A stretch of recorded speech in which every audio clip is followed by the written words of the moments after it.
ഹിന്ദു ആണോ മുസ്ലിം ആണോ ക്രിസ്ത്യാനിയാണോ നോക്കിയിട്ടല്ല നമ്മൾ പിടിച്ച് കയറ്റുന്നത്.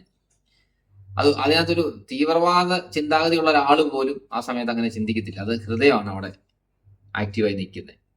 അതേസമയം ചിന്തിച്ച് ചെയ്യുന്ന സമയത്താണെന്നുണ്ടെങ്കിൽ ചിലപ്പോൾ അങ്ങനെ ചെയ്യണമെന്നില്ല മനുഷ്യൻ.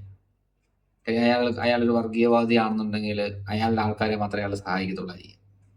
പക്ഷെ വെള്ളപ്പൊക്കം വരുമ്പോൾ അങ്ങനെയല്ല, അല്ല തീപിടുത്തം ഉണ്ടാകുമ്പോൾ അങ്ങനെയല്ല ചിന്തിക്കുന്നത്. അവിടെ ഹൃദയമാണ്. അപ്പം രക്ഷിക്കാൻ പോകുന്ന ആൾ മരിച്ചും പോവാം, അവിടത്തിൽപ്പെടാം. അയാൾ ഒരിക്കലും അയാൾ മരിക്കുമെന്ന് ചിന്തിക്കുന്നില്ല. ഈ നിമിഷത്തിൽ അയാളെല്ലാം ചെയ്യുന്നത് ചിന്തിക്കുന്നില്ല. പിന്നെ വേറൊരു ഉദാഹരണം പറഞ്ഞു കഴിഞ്ഞാൽ,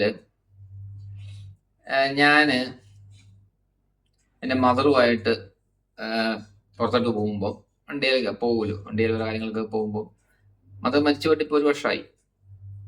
പൂച്ച ചാടുമ്പം മമ്മി പറയും ഇനി പോയിട്ട് കാര്യം നടക്കുകയില്ലെന്ന് പറയും.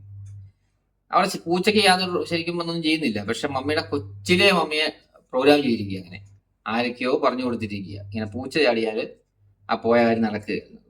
അപ്പൊ പൂച്ചയാണെന്ന് കാണുകയും ചെയ്യും, പറയുകയും ചെയ്യും പൂച്ച ചാടി ഇനി പോയിട്ട് കാര്യം എന്ന് പറയുകയും ചെയ്യും. ഇതൊരു പ്രോഗ്രാമാണ്. ഇത് വേറൊരാൾ പ്രോഗ്രാം ചെയ്തിരിക്കുന്നത്, അല്ലാതെ മമ്മി സ്വന്തം കണ്ടെത്തിയതല്ല. ഇങ്ങനെ ഒരുപാട് കാര്യങ്ങളിൽ മനുഷ്യനെ പ്രോഗ്രാം ചെയ്യാൻ പറ്റും. ഇതൊരു ഉദാഹരണമാണ്. ഇങ്ങനെ പല രീതിയിൽ സൊസൈറ്റിക്ക് നമ്മളെ പ്രോഗ്രാം ചെയ്യാൻ പറ്റും.